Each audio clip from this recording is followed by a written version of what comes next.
I have this thirst for blood.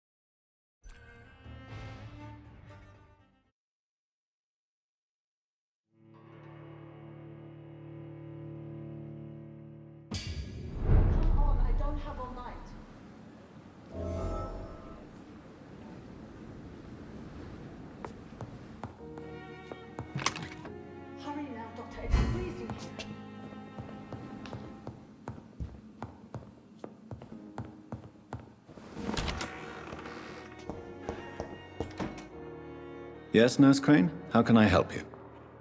I'm so sorry. I know Dr. Swansea wanted you to rest, but we have somewhat of a crisis. A crisis, you say? Our supply of antiseptics is nearly depleted.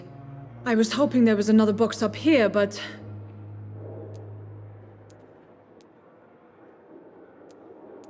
What type of hospital are you running? No antiseptics?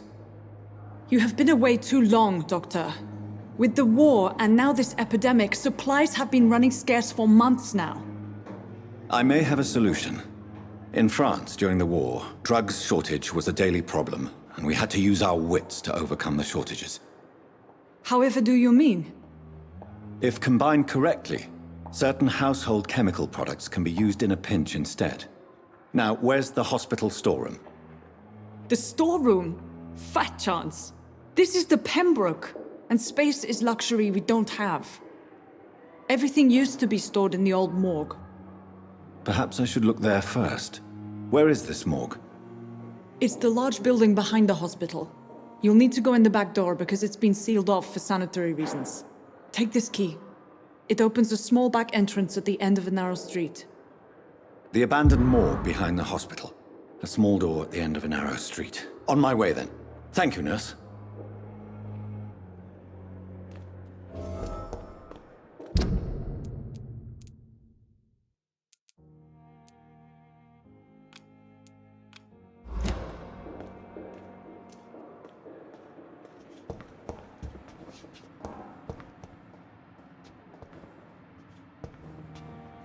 It's locked, all right.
Not now!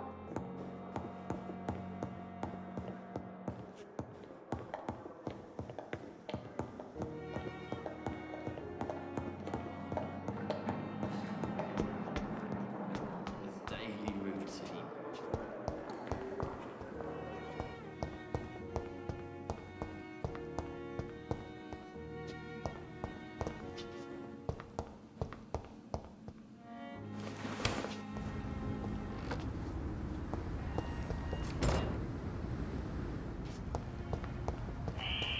Skal voices in the garden. I should investigate. If they were to find somebody...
It's locked.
Mr. Hooks and Nurse Hawkins are an item.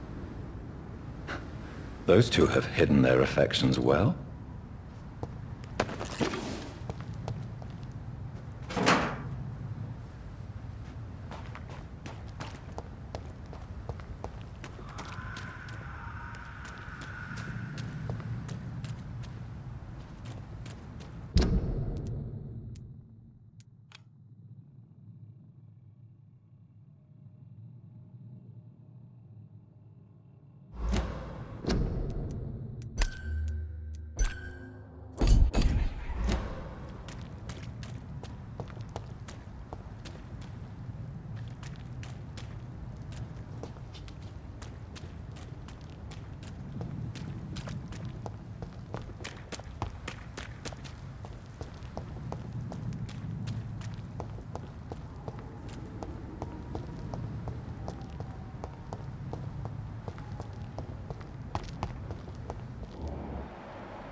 I cannot enter.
behavior is similar to the infected William Bishop. Must be the same strain. This sickness moves faster than influenza.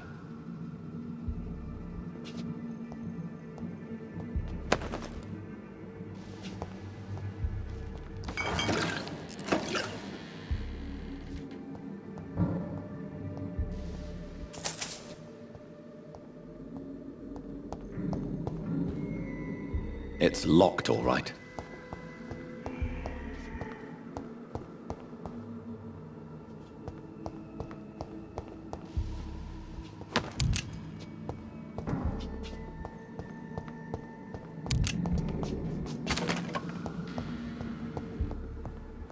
This key will surely grant me access to the basement.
It's locked.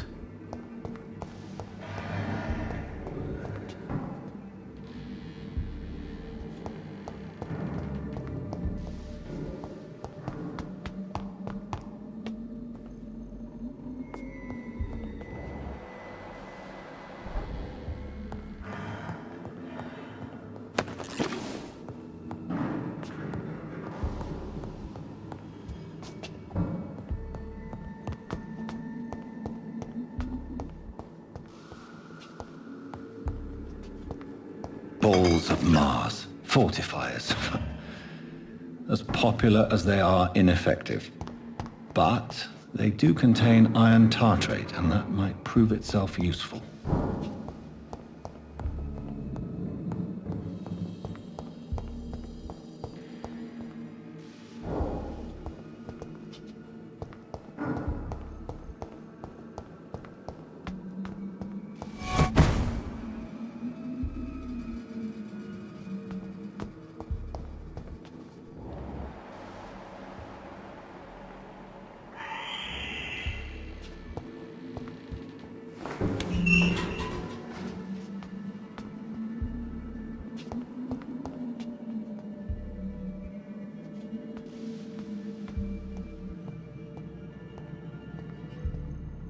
These Skals feed from corpses and the husks of animals. They're not after blood.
Mr. Connor's injuries don't match the report. I'd better look into this.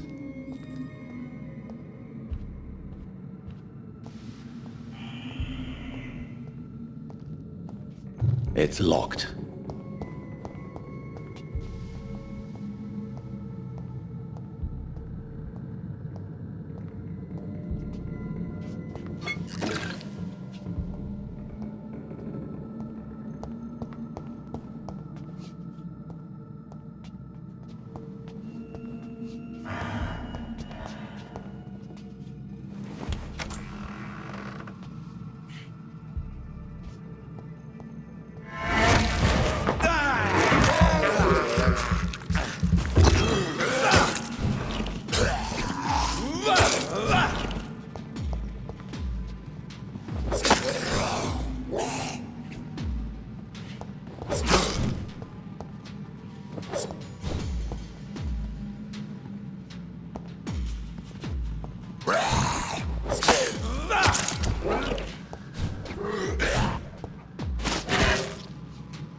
Skals can be so ferocious.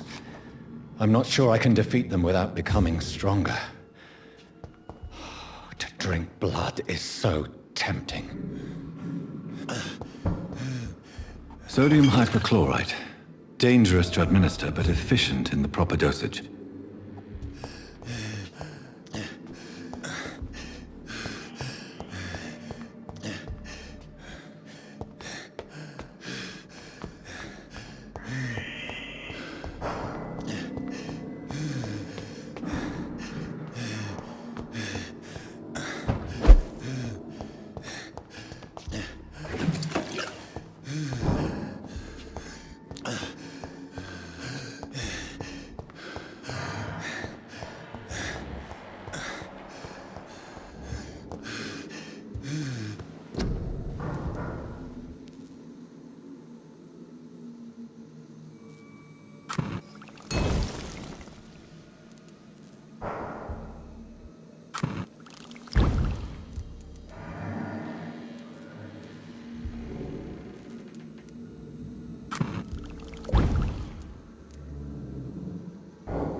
Good evening, Milton. Good evening, Doctor. Still trying to save lives?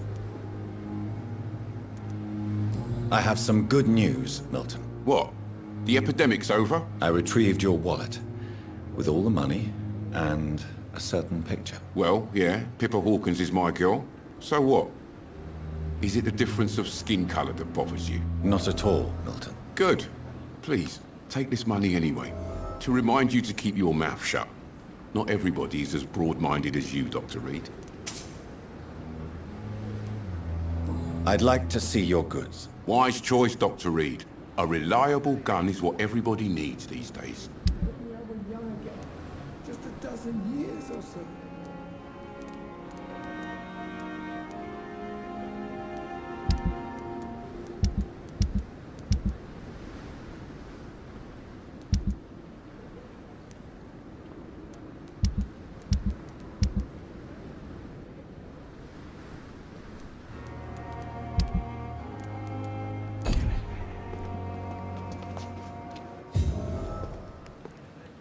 Good evening, Milton. Good evening, Doctor. Still trying to save...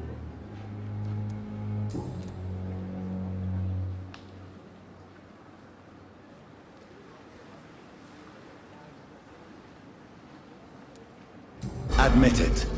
Nurse Hawkins is more than your lover. She's also your partner in crime. Of course she is. How else could I tell which bed is free? I need to know that. Have you no shame? Don't you see this city is crumbling down? Today, people are ready to pay to get a hospital bed. Tomorrow, we may be fighting for food.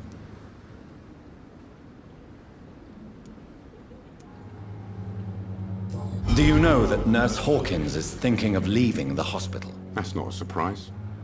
We've talked about it already. Does it not bother you? Sometimes I think she may be right.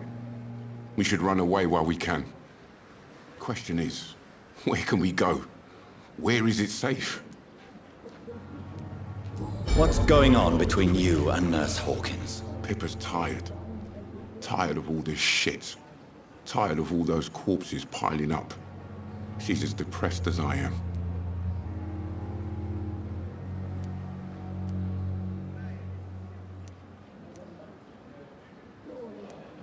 You do realize you could both get fired.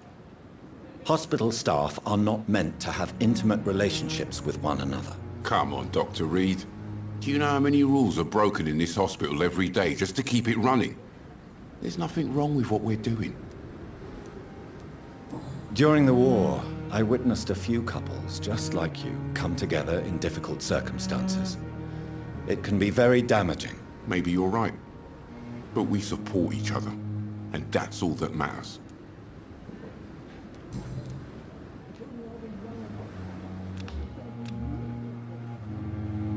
Do you need any medical help, Milton? I'm fine, Doc. Physically, at least. But I would give everything to be in a better place right now. Goodbye, Milton.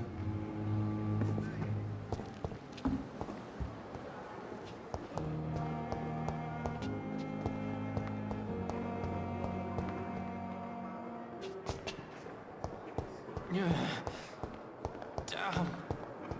The pain. It's here again.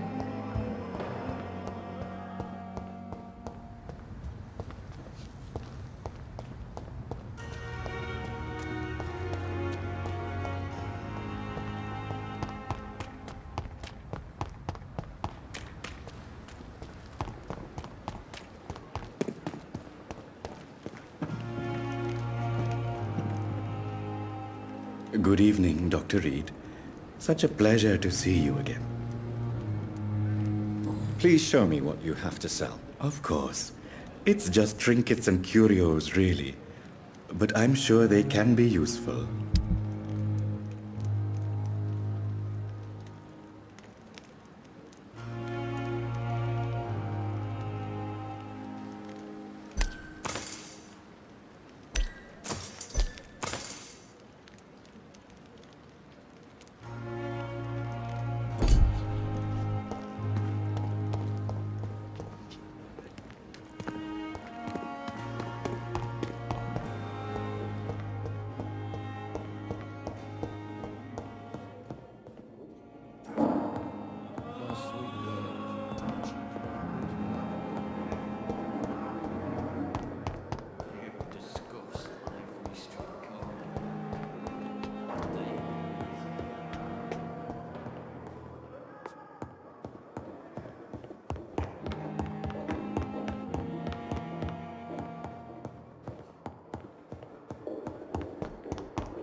Good evening, Nurse Hawkins. Good evening, Dr. Reid.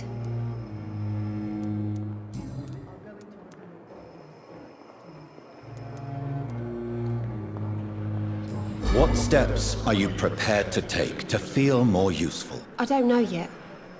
My sister believes that the real fight is in the streets nowadays. Maybe she's right. Maybe this is what I must do.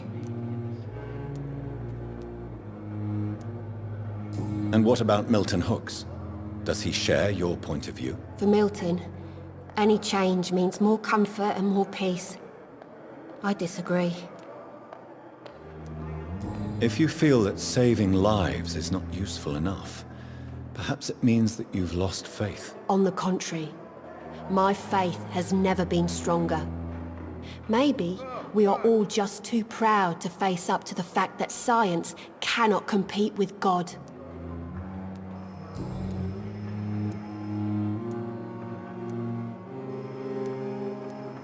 Pippa, are you sure you want to leave this hospital? To become a nurse was a little girl's dream.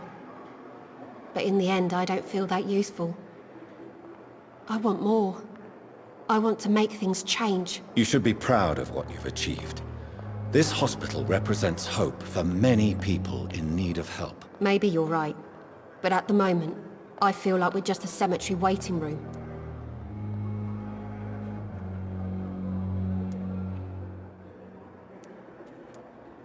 Milton cheats patients out of their money at this hospital, Pippa. Are you his accomplice? Yes, I am. Is this your definition of being useful? By abusing the sick and poor? No. It is my definition of getting out of this useless life once and for all. Why do you do it? Why not? Most of the sick who paid for a bed are already dead, or will be soon. Don't you see the futility of all this? In your position, I would suggest a more elaborate defense. Cynicism will not save you. This isn't cynicism, it's realism. You still need me, Dr. Reid, and you know it. Whose idea was it? What difference does it make? We did it together, and I'm guilty as charged. Answer my question. It was my idea first, even though Milton would say it was his, to protect me.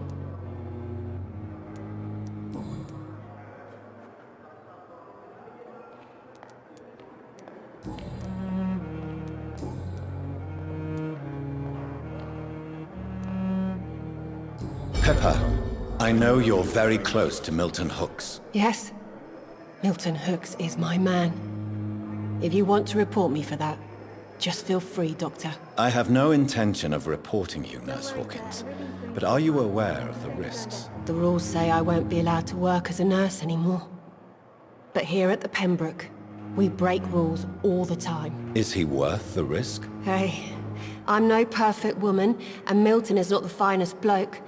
But we do our best to get by. That's all any of us can hope for nowadays.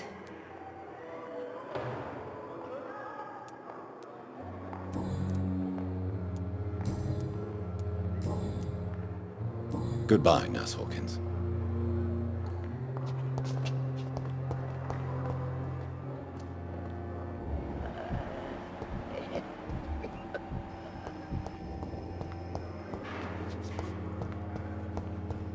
I have wasted too much energy for so little result.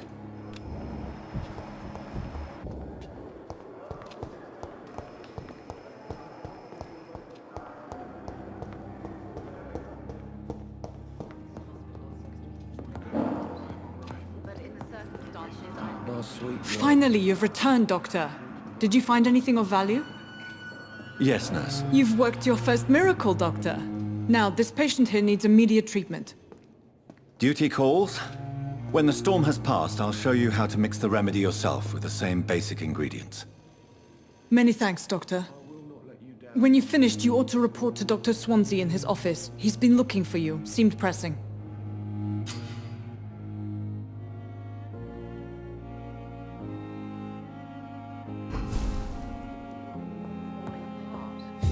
But in the circumstances, I'm willing to give you the benefit of the doubt.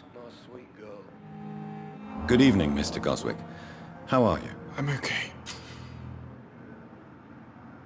Do you need any help? I'm afraid I may, sir. I don't mean to be a burden.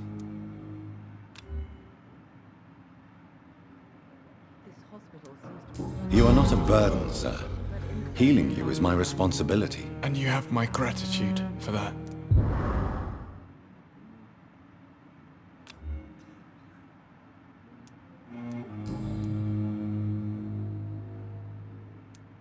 Admit it, Mortimer. Your mother had you hospitalized here because you tried to kill yourself. Yes, it's true. All right, then. This is the first time we've really shared information about your case. Shall we call this progress? Call it what you want, Dr. Reid. Can I help you in any way, Mr. Goswick? I wrote a letter for my mother. She was supposed to read it after my death. But I suppose she doesn't have to read it now. I see.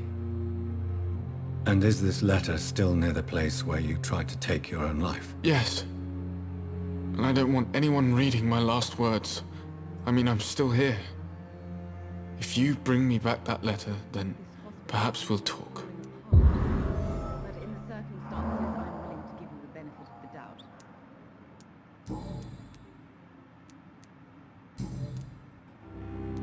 I have to go now, sir. But don't hesitate to contact me if you need any help. Good evening, sir. Doctor.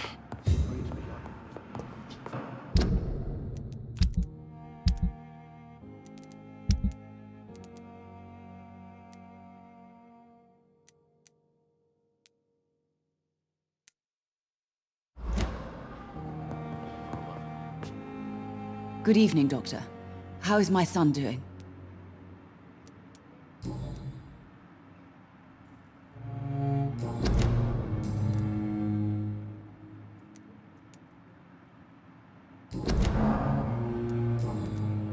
Your son wished to die, Beatrice. Why did you hide such crucial information? Are you not aware suicide is a crime? Mortimer could be thrown in jail. I can't let that happen. I won't. I understand you fear the legal consequences, Mrs. Goswick. But don't you realize your silence significantly affects your son's case? All my son needs is help and comprehension. Not judgment and punishment for what he may or may not have done. Good evening, sir. Doctor. Goodbye, Mrs. Goswick.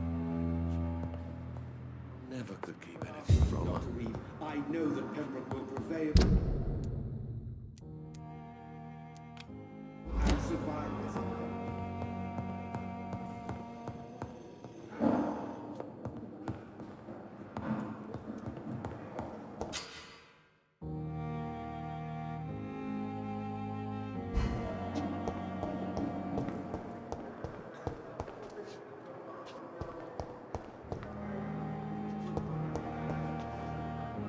Good evening, Dr. Strickland. And good evening to you, Dr. Reid.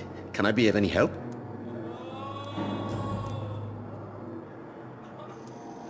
Tell me more about your willingness to experiment with new medical techniques. Harvey Fiddick is a patient suffering from a severe injury that could cripple him if not treated correctly. I'm convinced your blood transfusion technique could help him. What is it you really want?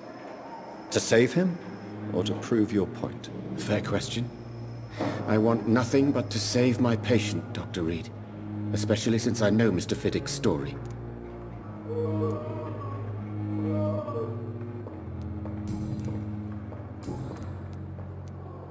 Goodbye, Dr. Strickland.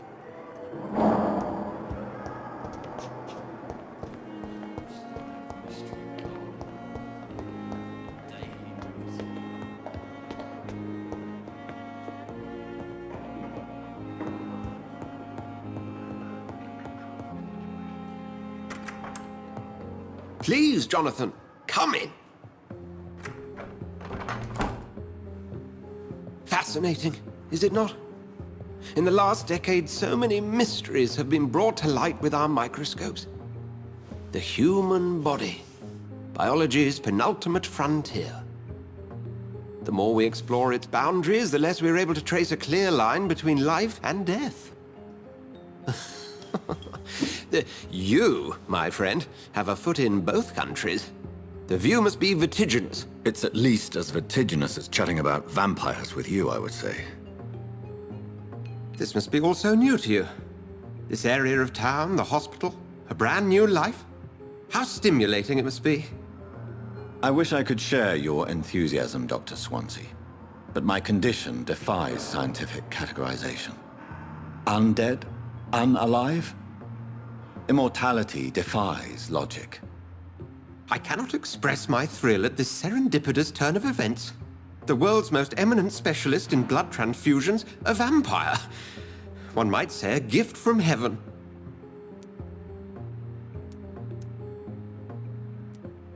There is an absurd poetry to my situation. Physician, heal thyself. Forgive me.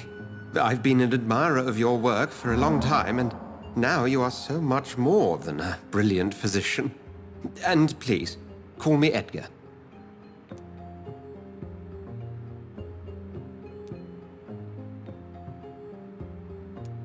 There is no need to apologize, Edgar. You offered me sanctuary when I had none. Very well. I have a task for you, Jonathan. Something that will require all your newfound skills. Please, go on. The Pembroke only survives through the generosity of our benefactors. Unfortunately, our main donor has found herself in a bit of a bind. Now, if you could help her out... A spokesman or politician is what you need. That's not my calling. And until I come to understand what has happened to me, I require discretion. Discretion is in order, Jonathan. Lady Ashbury has recently received rather indelicate correspondence that, if revealed, would jeopardize her position. And you would like me to eradicate this threat? By the stole, of course not. I would just like you to pay her a visit. Her ladyship is certainly near the tents outside, tending the sick. You can't miss her. Look for someone impossibly delicate. Accepted. I'll see what kind of trouble Lady Ashbury is in.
Do you need something, Jonathan? I have just a few questions. Then ask away. You mentioned something about a secret society. A brotherhood, if I recall. Could you elaborate? Certainly. I've been a member of the Brotherhood of St. Paul's Stole for several years. We are pledged to monitor and report vampire activity in England as impartial scientific observers. That explains your nightly wanderings about the docks and the questions you ask. I feel it wasn't mere coincidence that led us to that part of town.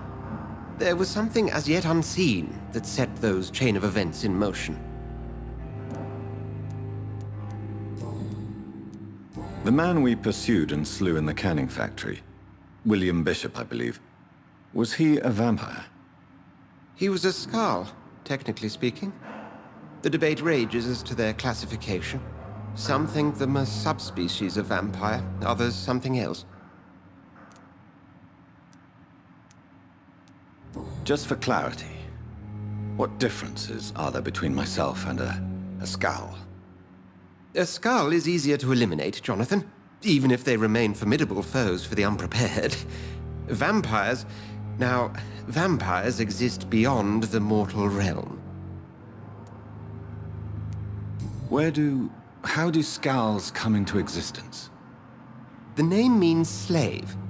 The etymology may indicate that they are a lesser species of vampire. From what I know, vampires tend to despise them.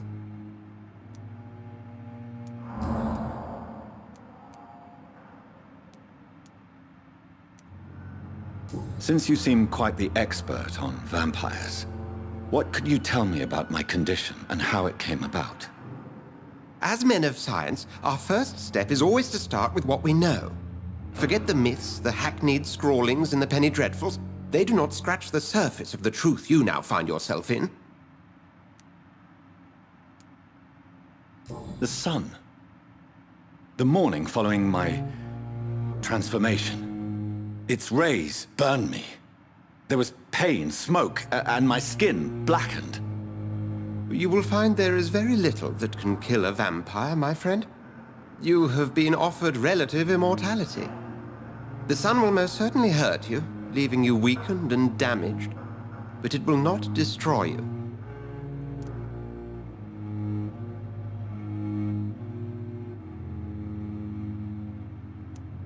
Must I take a life to live? You are a vampire. You feed, and blood is the sole sustenance that can sustain your immortal frame. And only a living creature contains the nourishment you require.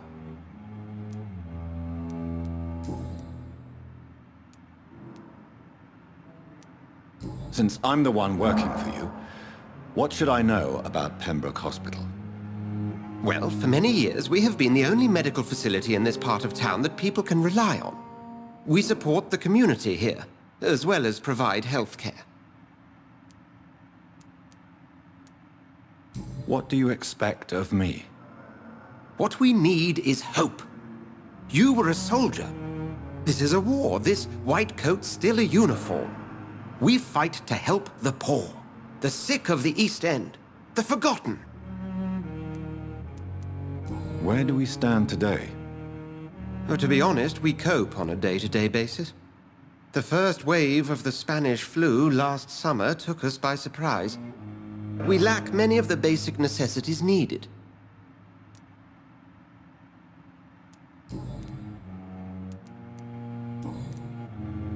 We'll see each other again soon, Edgar.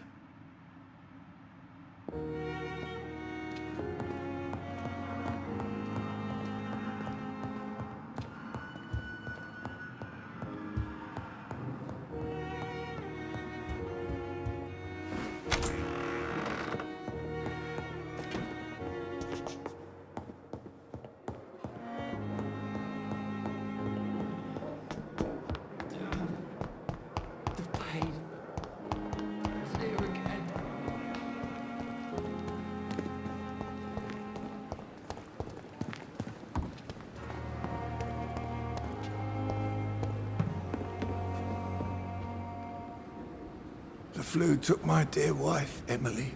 I take comfort knowing we'll soon be together again. Mr. Rainfield, that's no way to talk. You're in good hands here, and we'll be up again soon enough.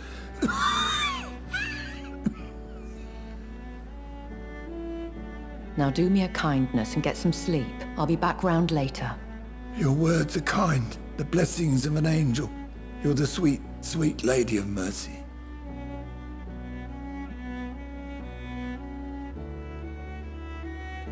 Good evening, Dr. Reid. It's a pleasure to see you again. You seem surprised. Dr. Swansea has brought me up to speed concerning your recent appointment to Pembroke Hospital.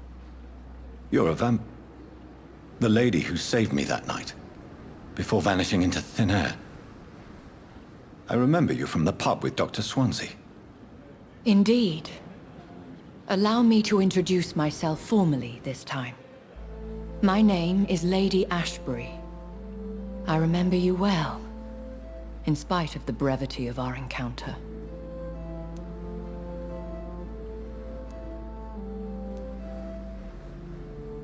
It seems I'm the butt of a joke, or pigeon of a con. Dr. Swansea might have told me who I was going to meet. I know you're a man of action, Doctor, but take a moment to contemplate the terrain. In this war, discretion is both weapon and shield.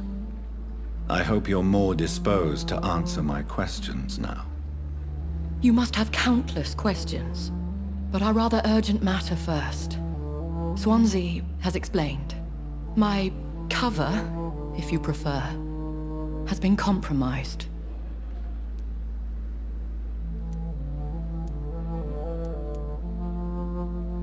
Have any of the patients given you trouble? These poor souls have so little left to live for. I do my best to ease their pain.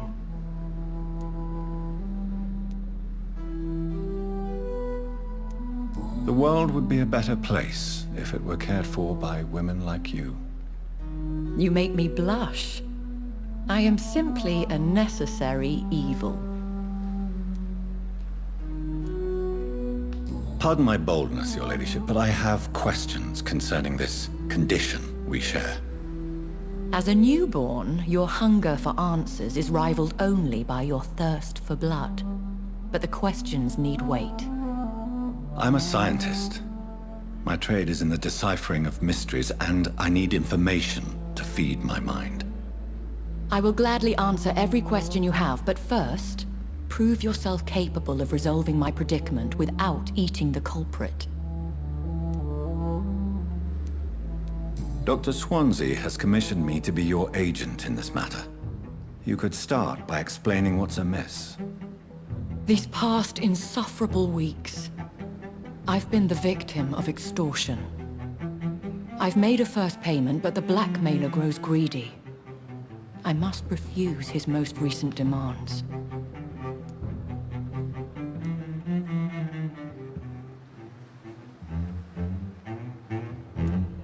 If we're dealing with an ordinary criminal, surely you've the means to deal with it yourself, if I may. As immortal tradition doth dictate, all fangs and hypnotic eyes ablaze, the blood would run like a river. That's what I hope to avoid. Violence has a tendency to spiral out of control.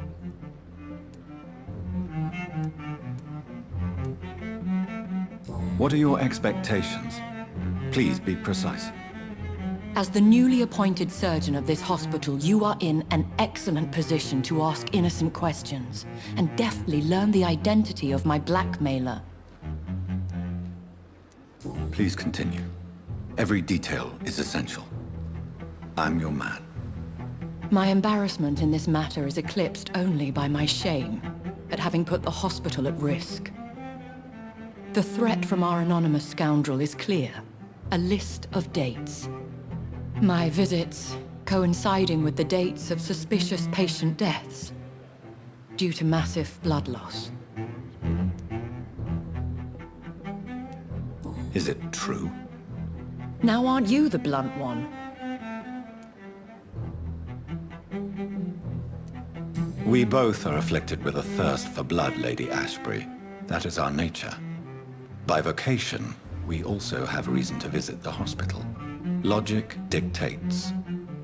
In all honesty, I'm not simply a patron to the hospital. My visits serve a dual purpose. Dr. Swansea has been treating my condition with a revolutionary technique of blood transfusion. It seems you are a specialist in the domain. I'll take care of it. Do you know where I should start? If that was the case, I'd settle the matter myself. You could talk to our local gossip, Harriet Jones. Not a pin drops here without her hearing about it. I'll meet that woman now. My life, as others know, is in your hands, Dr. Reid. I'm sure of your discretion, but I do fear your powers of persuasion will be put to the test. When this is resolved, I'll be your obligé. I'll answer all questions in regards of your condition.